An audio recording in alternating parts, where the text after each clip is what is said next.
Before we get into today's video, if you're new, you like the NBA, like high school, college, any level of basketball really, I really think you would like this channel, and it would mean a lot to me if you would like and subscribe. I'm trying to reach 1,000 subscribers by the end of this year, so again, liking and subscribing would help me a lot. Sharing the video with your friends, family, whomever, it would mean a lot to me.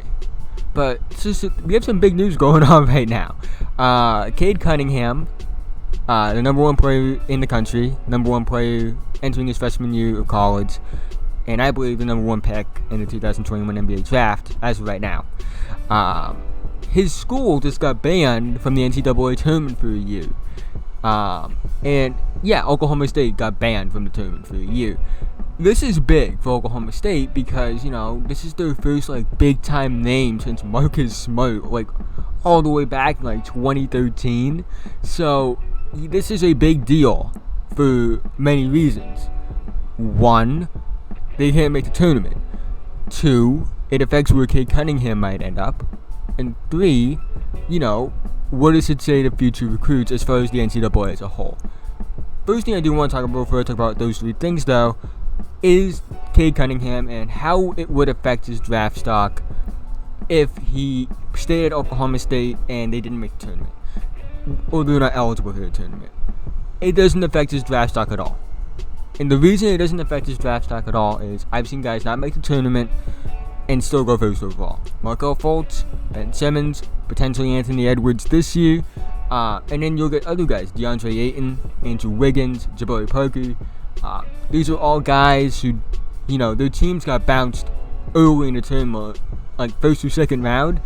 But, they still went top 3 in the draft. So it doesn't affect his draft stock as much. The draft stock isn't affected by the tournament. I think it's something that's a bit overstated when you're looking at prospects. I don't think if they make the tournament or not, it's a deciding factor. It can help players who do make the tournament, but if you're the number one guy like Markelle Fultz was, or even Ben Simmons was, you're number one regardless of if you make the tournament or not. If you're a generational talent, you're a generational talent. I think Cade Cunningham's a generational talent all the way. 6'7", 215-pound point guard. It won't affect him at all. Now, what does it mean for Oklahoma State? Now, what it means for Oklahoma State is, they don't have a chance to make the tournament. It's as simple as that. I don't know if they would make the tournament even if they had Cade Cunningham, especially considering the conference they play in. But, it would be fun to see Cade Cunningham in March Madness. Again, a generational talent in my opinion. Now, what does it mean for Cade? Does he stay? Does he leave? I don't know. I'm not Cade Cunningham. He did join Oklahoma State because of his brother who was on the coaching staff.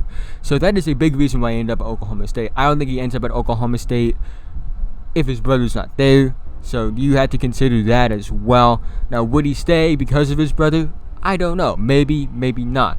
There's talk about him, maybe choosing between other schools. I don't think that really is realistic. A lot of teams that he was considering have their guys already. Schools like North Carolina, they have their guys. They have Caleb Love. They have R.J. Davis. They have Walker Kessler. They have his teammate Devon Soap. So they have those set of guys.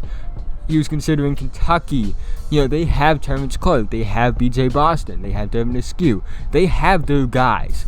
Duke was an option probably. I don't know if it was in his final group, but, they have DJ Stewart. They have Jalen Johnson. They have their guys there. Now, where do I think he ends up? Now, I think he either stays at Oklahoma State, but I wouldn't be shocked if he ends up in the G League with Jalen Green, Deshaun Nix, and Evan Mobley. That is a very realistic option for him. He gets NBA level coaching, he gets paid, he gets to play against grown men, and, he does it all within the G League. The NBA is under control of it, number one prospect. And I think it would be huge if he does. The impact of him going to the G League would be gigantic, because think about it this way. Look at the past few number one picks or number one recruits and guys who are top level guys. James Wiseman out of the NCAA in a few weeks because of suspensions, because of things that I think were BS. DeAndre Ayton was caught up in a scandal. Markelle Fultz was caught up in a scandal. They made a whole documentary about Ben Simmons and his experience in college and him not wanting to be in college. It was highly covered in the news and Sports Center and all these types of things. You know, it was just well known that he did not feel like he needed college. Go watch One and Done. It's a great documentary. And then now you'll get this with Cade Cunningham, where his team is now ineligible for the tournament. What does that mean if he goes to the G League? They already lost out on Jalen Green, who's in my opinion the third best player in the recruiting class. And what would that say to a guy like Jonathan Kuminga if he reclassifies and he says, I can either go to college or I can go to the G League? You know, it could be huge if this all works out that way.